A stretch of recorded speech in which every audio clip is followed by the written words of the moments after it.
Bismillahirrahmanirrahim. Allahumma sholli wa sallim wa barik ala sayyidina Muhammadin wa ala alihi wa sahbihi asma'in, amma ba'du. Yang sangat kita hormati bersama Direktur RSUD Rembang, Bapak Dr. Agus, tadi juga beberapa dokter spesialis, karyawan dan semuanya. Sebelumnya saya juga mengucapkan terima kasih atas pelayanan ibu kami. Beliau gerak di sini sampai 22 hari bulan Syakban sampai wafat juga di sini, dan kami sebagai keluarga sangat terima kasih atas semua pelayanan dan pengabdian tenaga medis di sini. Sebetulnya RSUD itu sudah sopan lah, datang ke kita mintanya ngaji virtual. Gara-gara sopan tuh saya kok jadi ingin sopan juga. Akhirnya saya yang datang ke sini. Biasanya yang lembaga-lembaga besar itu agak sopan itu, ngatur-ngatur orang. Ini kok baik. Padahal BPK ngajinya di saya, lembaga negara. Kemenku pernah ngaji di saya virtual. Tapi RSUD kok kayak kasihan, jadi saya kok. Terus iya, jadi hakul jar kira-kira itu karena tetangga itu. Tapi niat saya ya tidak baik-baik banget, sambil jalan-jalan kok dekat jadi. Tapi begini ya, saya akan cerita versi kiai ya. Kalau versi medis Anda lebih tahu. Kalau versi kiai itu kematian itu dianggap hal yang sebetulnya ada versi kiai ya, semua orang tahu lah pasti mati itu. Cuma inginnya mati itu kan macam-macam. Inginnya ya setelah kaya, terus setelah mapan, terus menangi anaknya mapan, cucunya mapan itu. Terus itu pun sebetulnya ada siap mati juga, tapi ya tetap mati itu. Jadi saya punya cerita, saya akan cerita yang lucu-lucu ya supaya enggak tegang ya menghadapi kematian. Dulu itu kroni itu ya sudah ada. Jadi Nabi itu ya punya kroni, tidak hanya pejabat. Nabi itu punya kroni.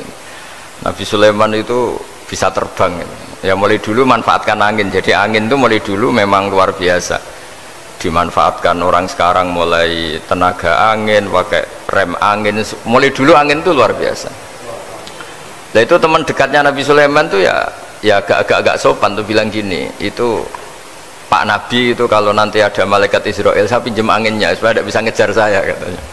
Jadi mulai dulu tidak hanya pejabat, Nabi pun ya punya teman yang agak-agak gimana itu. Suatu saat malaikat Israel disuruh nyabut orang, misalnya namanya siapalah, nanti saya sebut ada yang tepaan sama nanti tersinggung ya, semuanya siapa gitu. Yang jelas namanya ada Agus dan Bambang karena bahasa Arab itu orang ini cabut di India gitu. Nabi Sulaiman kira-kira ya di Palestina kira-kira itu. Si orang ini ternyata di dekat Nabi Sulaiman. Nah karena Nabi itu kan orang hebat lah, sehingga malaikat ya kadang silaturahim ke para nabi. Israel sendiri ya kadang-kadang silaturahim ke para nabi. Silaturahim yang paling nggak disukai ya silaturahimnya malaikat Israel. Datang ke Nabi Sulaiman, sebenarnya niatnya silaturahim, ternyata ketemu orang itu, kaget malaikatnya. Waduh ini gimana ini? Kok saya disuruh nyabut di India, kok orangnya di Palestina? Nabi Sulaiman kira-kira di kawasan Palestina, di wilayah yang katanya Israel itu. Karena Palestina kita tahu kan, menurut pemerintahan Israel itu wilayah Israel, menurut Palestina pemerintahan apa? Palestina. Tapi Indonesia alhamdulillah sampai sekarang itu nggak mau atau tidak punya hubungan diplomatik dengan apa? Israel. Sehingga kita harus mengistilahkan Palestina untuk warga Indonesia. Kaget malaikat ini, katanya disuruh nyabut di India kok ada di sini. Nah si kroni ini, si orang yang itu melihat malaikat Israel, entah kenapa kok dia bisa melihat itu, mungkin punya kekuatan tertentu karena dekat Nabi. Kaget dia, malaikat melihat dia karena janggal ya, disuruh nyabut di India kok orangnya di Palestina. Si orang ini melihat malaikat juga takut, malaikat itu punya hawa yang luar biasa. Akhirnya bilang ke Nabi Sulaiman, ya Nabi Allah tolong pinjemin saya angin untuk saat ini juga saya bisa terbang ke India. Dipinjemin sama Nabi Sulaiman. Akhirnya orang itu sampai ke India. Dikira angin itu sudah segala-galanya sampai India. Terus malaikat senyum, seneng dia. Wah ini sesuai protokol karena andai kan orang itu tetap di situ malah malaikat gak berani ngambil karena prosedurnya harus ngambil di India. Jadi andai kan dia tetap diam di situ sebenarnya malah gak masalah karena gak sesuai apa panduannya harus karena dia terbang di India malaikat itu nyusul ya terus diambil karena sesuai apa saya sesuai perintah harus memang diambil di India. Nah kemudian saya kan memang dipesenin untuk memperkuat apa ya nakes teman-teman semuanya lah pasien, tapi saya cerita dimulai dari yang seperti ini saya sengaja karena memang ya hidup itu seperti inilah, pasti kita semua akan mengalami kematian, cuma inginnya kita ya hidup itu ya sehat ya, terus kalau mati itu ya tidak punya utang karena berat nanti utang itu. Saya tidak tahu fikihnya itu kalau utang pribadi itu hisabnya berat, kalau utangnya lembaga itu gimana itu dihitung salahnya direkturnya apa dihitung salah karyawan yang minta naik apa gaji. Saya tidak tahu kayak utangnya Indonesia itu yang disalahkan itu menterinya apa presidennya apa yang selalu mengajukan gaji 13. Tidak tahu itu karena di kitab tidak dibicarakan, yang dibicarakan utang-utang apa pribadi ya. Kalau yang utang-utang lembaga negara itu nanti tak tanyakan malaikat auditornya ini gimana cara apa itu yang disalahkan menterinya apa presidennya apa direkturnya apa pengajuan proposal itu. Nah singkat cerita itu kalau ngadepin kematian atau sebenarnya yang ngadepi kehidupan juga kita ini inna sholati wa nusuki wa mahyaya wa mamati lillahi rabbil alamin. Saya bicara ilmunya kiai, misalnya si A itu sebenarnya sudah ditulis dia mati karena kecelakaan, yang satu ditulis mati karena sepuh karena tua itu. Yang satu mati karena tersedak, yang satu mati karena ngelindur, mungkin yang satu mati karena tenggelam. Sehingga sebetulnya andaikan kita melihat Lauh Mahfud kita ini ya naif. Saya berkali-kali ngaji bilang kadang kita ini takutnya sampai angking takutnya dari motor ngelamun gara-gara ngelamun gitu. Andaikan malaikat tuh kok suka bully kawin gitu, kamu catatannya kecelakaan kok yang kamu takuti apa Covid. Tentang sejarah misalnya kita pernah hidup menanamkan kebencian sesama itu terus ke bawah. Anak cucu kita dikandani jogeman cocok wong iku musuh bapakmu mbahmu itu, sehingga anak cucu itu dendamnya diwariskan. Wong dendam kok dia apa wariskan, termasuk utang itu. Ketika kita jabat ingin rumah sakit ini mewah pikirannya kok sedadi aku seleren semikir direktur berikutnya itu tidak tahu itu nanti hisapnya ke siapa. Saya ulang lagi ya. Maka dalam satu ayat dikatakan laqad kunta fi ghaflatin min hadza fakashafna anka ghita'aka fabasarukal yauma hadid.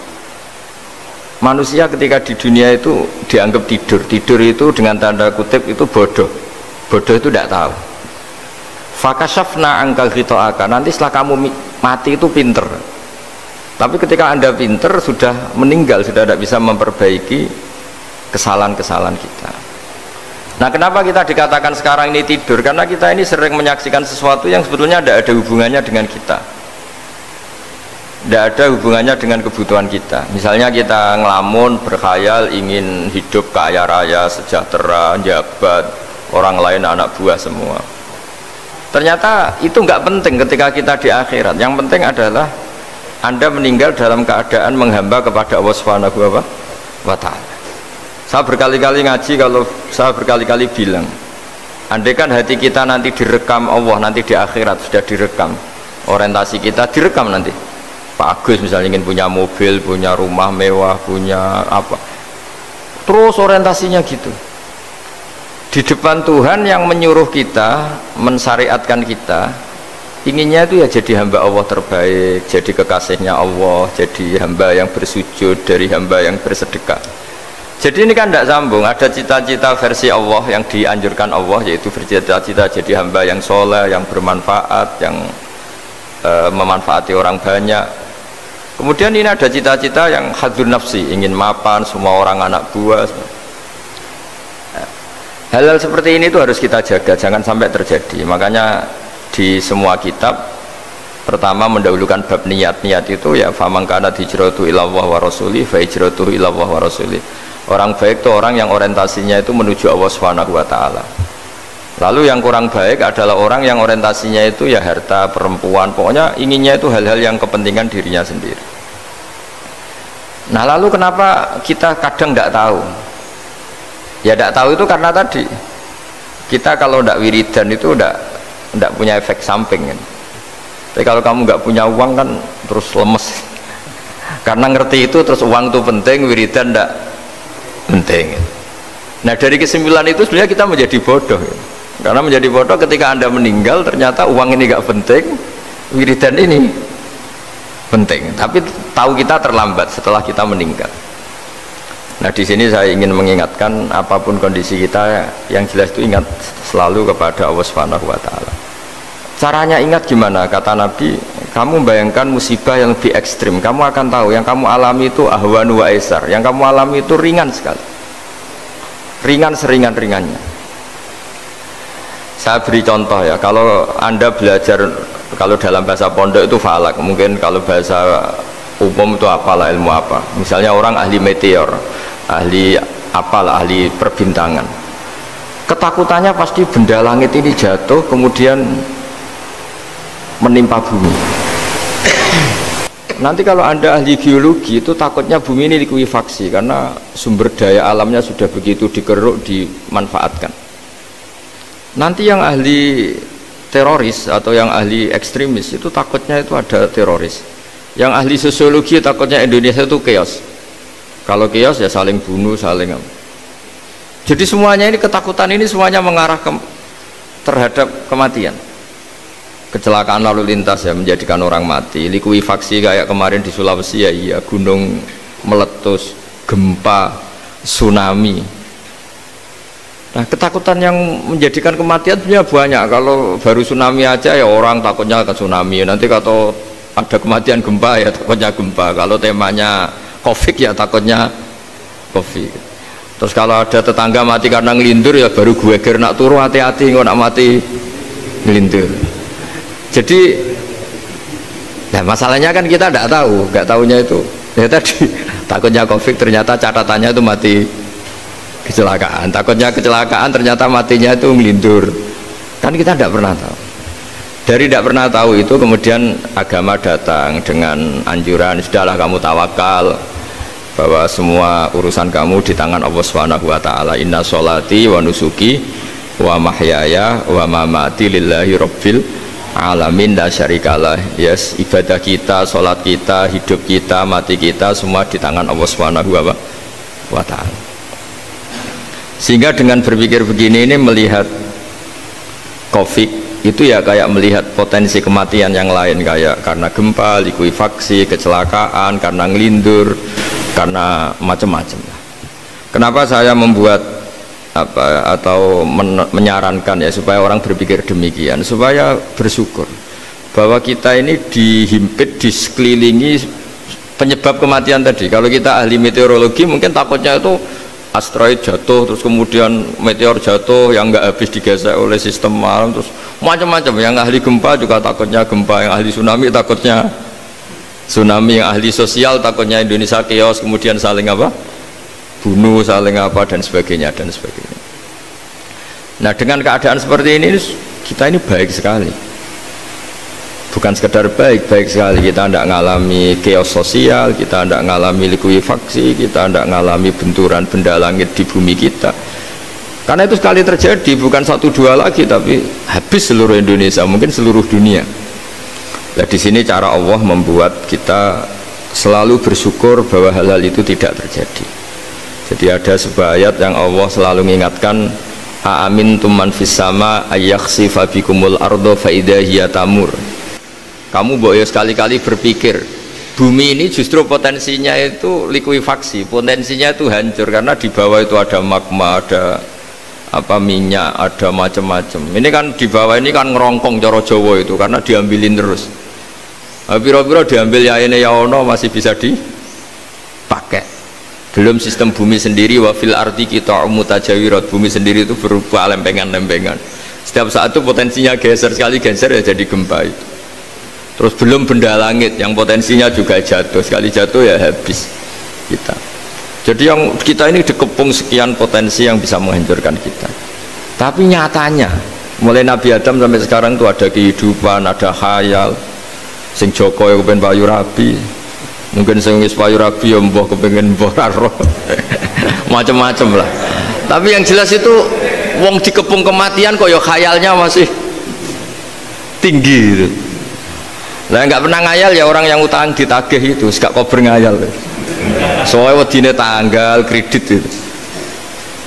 Tapi ini saya cerita supaya orang Indonesia itu ngerti lah bahwa yang ngepung kita itu tidak hanya Covid, banyak. Makanya orang Arab itu kalau ngendikan itu wa malam yamut bisayfi mata bi khairihi ta'addadatil asbab wal maut wahidu. Karena orang Arab itu kan dulu, Arab sebelum Islam itu kan satu kabilah nyerang kabilah yang lain.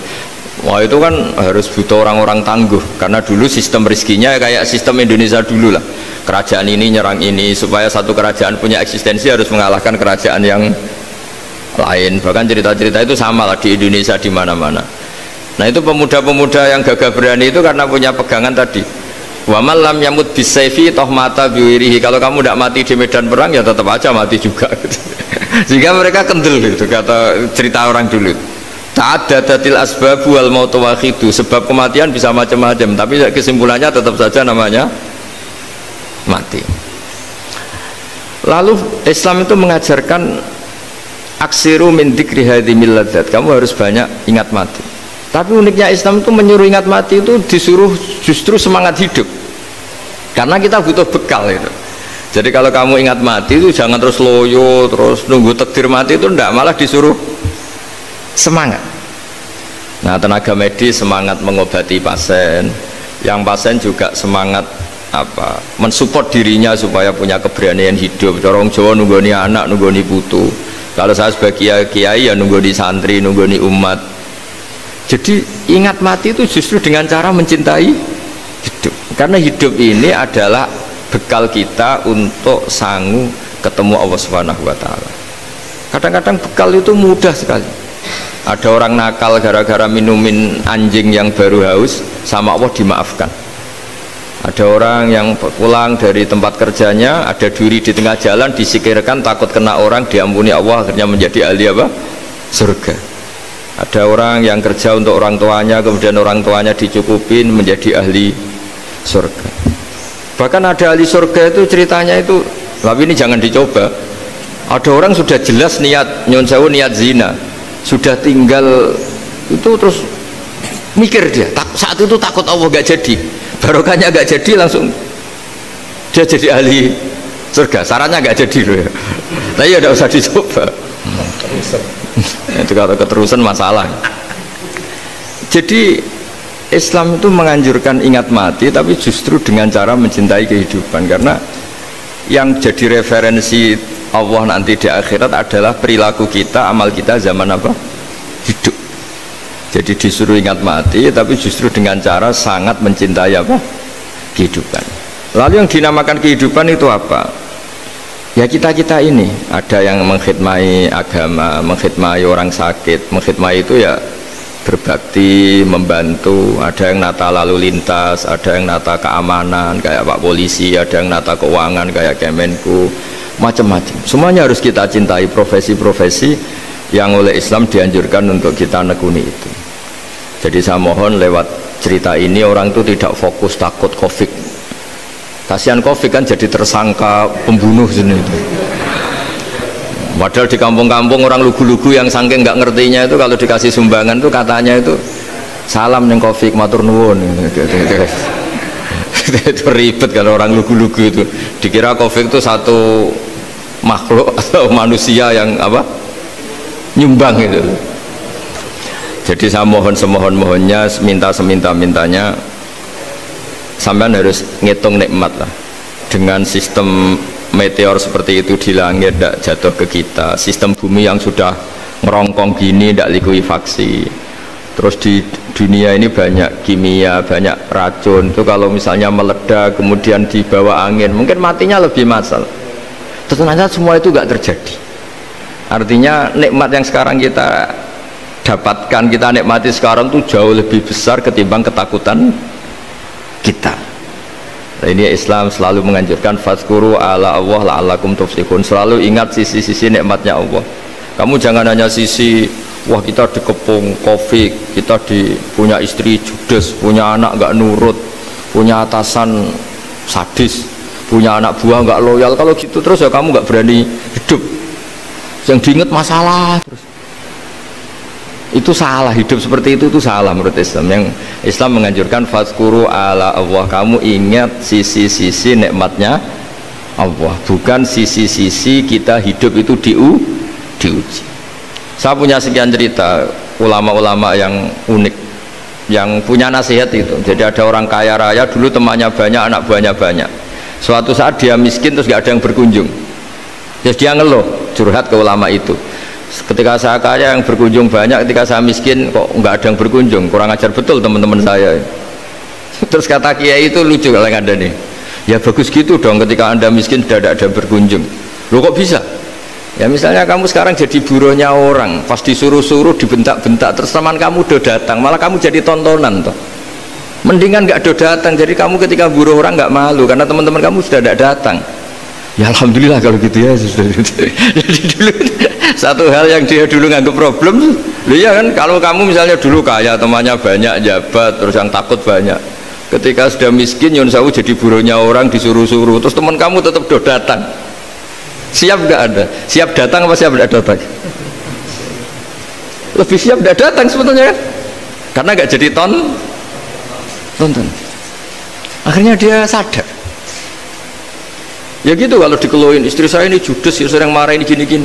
Ya bagus dong marahin kamu, kalau marahin tetangga malah masalah kan. Coba kamu punya istri kalau marah marahin orang lain, pusing enggak? Mendingan marahin.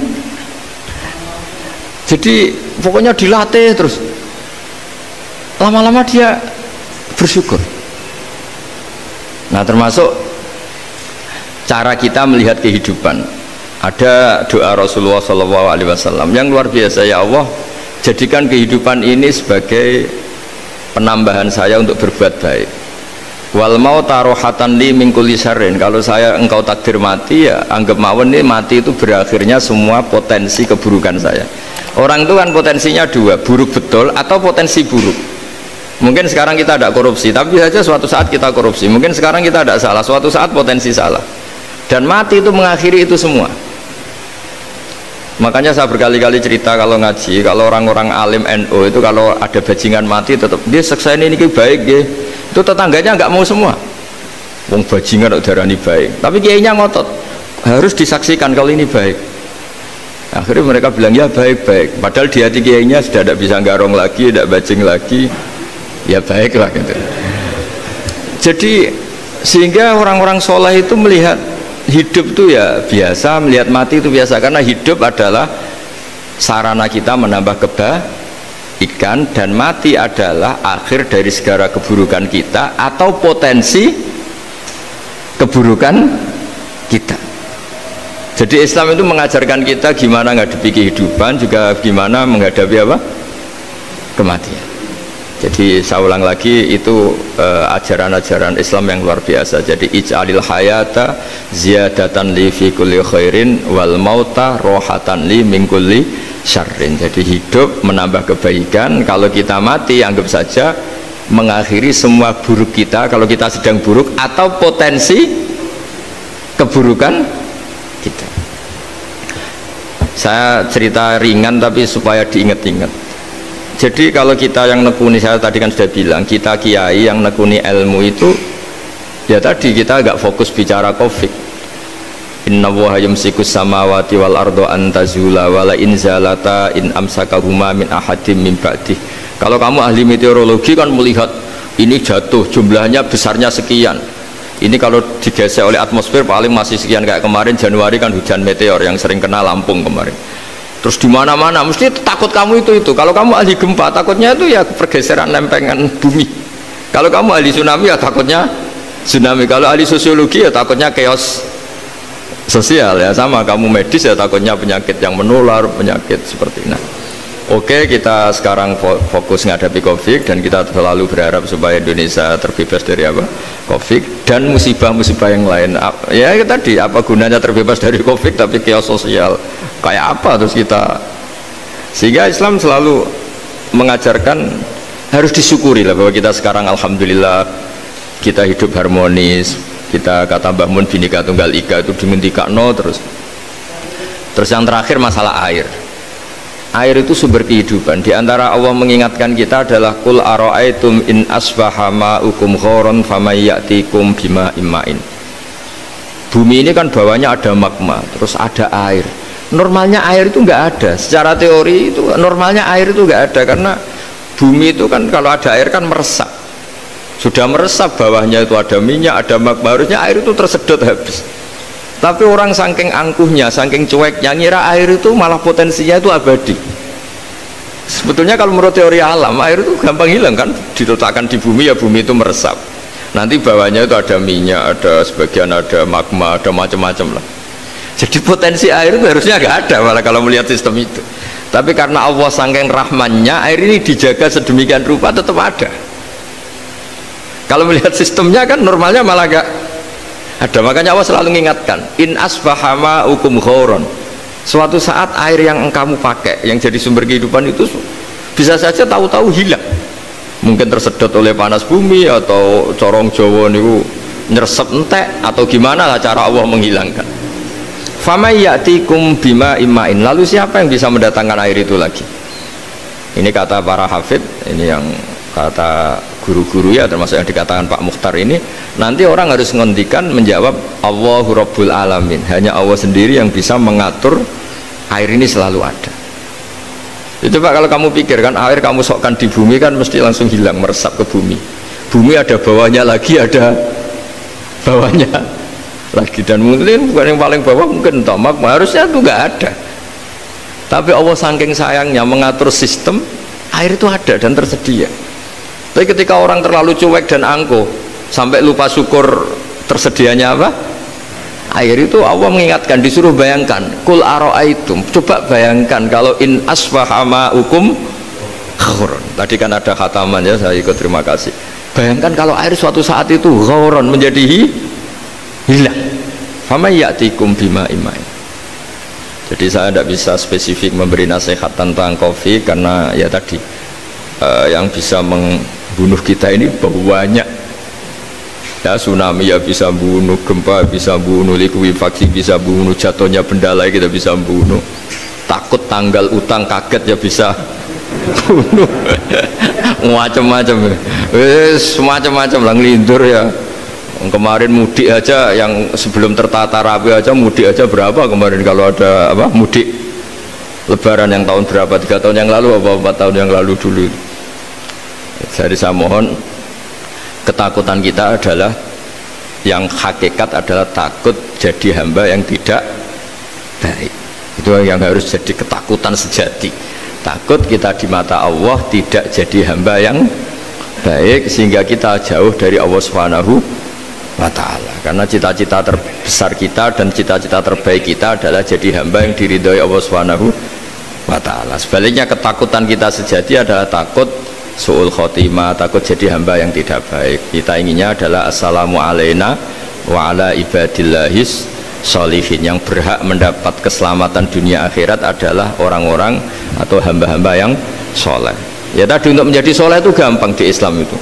Tenaga medis nolong pasien ya ibadah, pasien husnudzon sama dokter ya ibadah, mengelola hidup, ingin hidup ya ibadah, anak ngurus istri, istri ngurus, pokoknya anak yang ngurus keluarganya juga ibadah. Semuanya itu di Islam itu asal tidak maksiat itu dianggap apa?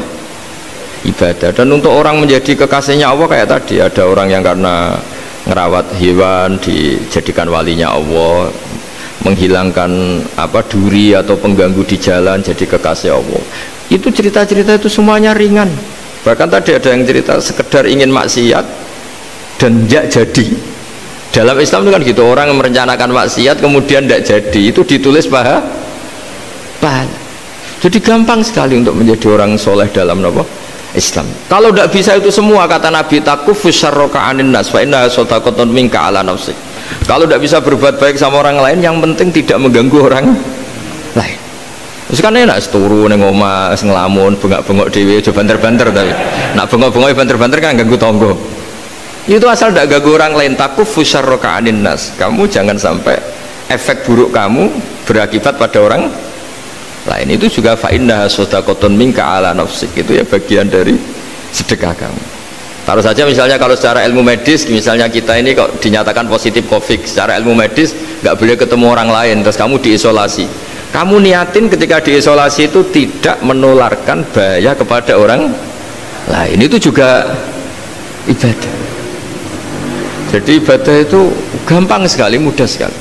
Karena agama ini yuridu wa bikumul yusra wala yuridu bikumul usra. Agama ini mudah, bukan sulit. Ya, mohon maaf tadi saya nggak bisa datang yang jam 11 karena saya tadi malam hormat di Jogja, acara 7 harinya Kiai Jatabek, tadi pagi baru datang. Tapi saya mohon pokoknya yang seneng ya, hidup itu yang seneng, diberi kesempatan hidup sampai sekarang itu yang seneng. Jangan karena teman kamu meninggal terus akan-akan ini teman saya meninggal, paling saya besok. Kok kamu tahu? Nyatanya besok hidup lagi, besoknya ya hidup lagi, sampai sekarang ya masih hidup. Sudahlah, mensyukuri yang ada. Jadi sudah saya mohon, syukur itu penting. La in syakartum lazidanakum. Justru dengan kita syukur itu insya Allah segalanya akan tambah baik, tambah baik. Nggih, matur nuwun ngapunten ingkang kathah. Assalamualaikum warahmatullahi wabarakatuh. Terima kasih kepada beliau Romo Kiai Haji Ahmad Bahaudin Nur Salim, atau biasa kita sapa dengan Gus Baha, menginjak pada acara selanjutnya, yakni doa yang insya Allah akan dibawakan oleh beliau Romo Kiai Haji Ahmad Bahaudin Nur Salim. Monggo kepada beliau waktu dan tempat kami persilahkan. Al-Fatihah.